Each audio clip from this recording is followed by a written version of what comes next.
I will never forget my 35th birthday because it was the night I finally realized I had spent my whole life fighting for a place in a family that had already decided I came second. I sat alone at a table set for 8, staring at a birthday cake with my name on it while every chair stayed empty. That night changed everything I believed about love, loyalty, and what it really means when people choose to show up for you. My name is Natalie Brooks, and for more than a decade I worked as a pediatric ICU nurse. Every day I cared for children during the hardest moments of their lives, and somewhere along the way I became that same dependable person in my family. I remembered birthdays, planned holidays, helped with paperwork, covered emergencies, and always put everyone else first. I believed love meant making yourself useful, so I never complained when my needs came last. Looking back, I realize I confused being needed with being loved. The difference became impossible to ignore because my younger sister, Emma, was always the center of attention. Every achievement she made became a family celebration, while mine barely earned a sentence before the conversation moved on. When I mentioned my hospital had received a perfect inspection after years of hard work, my mother simply smiled, told me to pass the bread, and immediately returned to discussing Emma's boyfriend, a successful surgeon everyone seemed to adore. I told myself it did not matter, but deep inside I had already started counting every moment I was overlooked. When my grandmother passed away, she left behind a small lakeside cottage filled with my happiest childhood memories. My mother became trustee, but she forgot to pay the property taxes. Without telling anyone, I quietly paid the overdue bill to keep the cottage from being auctioned. Then I continued paying those taxes every single year out of my own paycheck. I never mentioned it because I believed protecting something precious was simply what family did. For my 35th birthday, I decided to ask for one simple thing. I reserved a table for 8 at my favorite restaurant, ordered a lemon cake, printed little menus, and invited my parents, my sister, her fiancé, my aunt, my uncle, and my closest friend.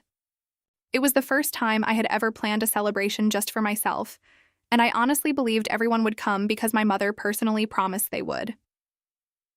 Saturday evening arrived, and I waited. 6:30 became 7. 7 became 8. Every text I sent was seen but ignored. The waiter kept refilling my water while pretending not to notice I was alone. Finally, the restaurant brought out my birthday cake anyway because they felt sorry for me. 8 forks surrounded a cake that nobody planned to eat. When I finally called my mother, I heard music and laughter in the background.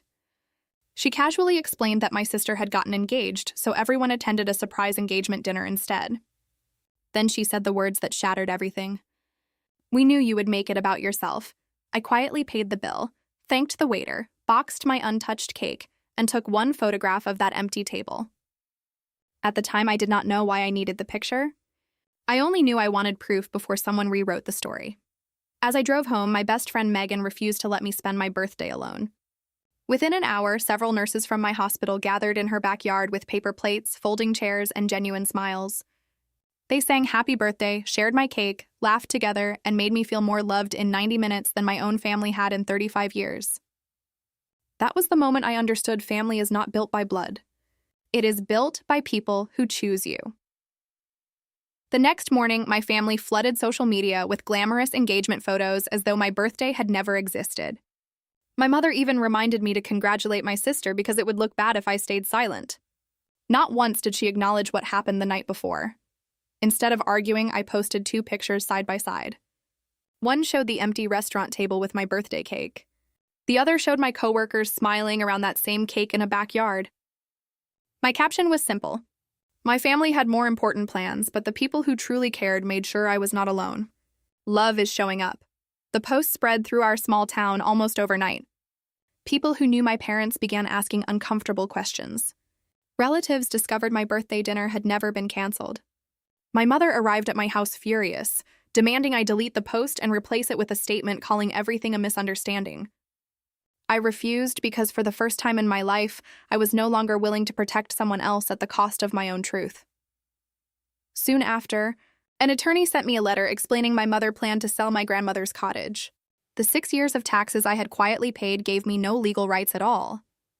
She knew I had been preserving that place, yet she intended to sell it anyway. That letter hurt more than the empty birthday table because it proved even my quiet sacrifices meant nothing. Weeks later, my parents hosted a lavish anniversary party. My mother expected me to stand before 90 guests and publicly apologize so everything could return to normal. Instead, I walked to the microphone carrying an envelope. Inside were the cottage key and 6 years of tax receipts. Calmly explained that I had spent years protecting the cottage because it was the only place where I ever felt truly loved. Then I placed the envelope on the table and told everyone I was done earning my place in a family that treated love like a paycheck. Love you have to earn is not love. It is wages. And I was finally off the clock. The room fell completely silent.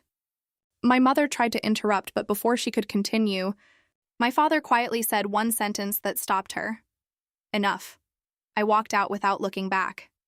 The cottage was eventually sold, and my relationship with my mother never recovered. Yet something remarkable happened after I let go. My friendships became stronger. My coworkers became family. My father slowly rebuilt a quiet relationship with me, one phone call at a time. On my 36th birthday, my backyard was filled with people who genuinely wanted to be there. Every chair around the table was occupied. Nobody canceled. Nobody chose something better. Nobody made me earn my place. That birthday taught me the most important lesson of my life. If someone makes you work endlessly just to receive the love they freely give everyone else, you are not part of a family. You are simply working a job that never planned to pay you back.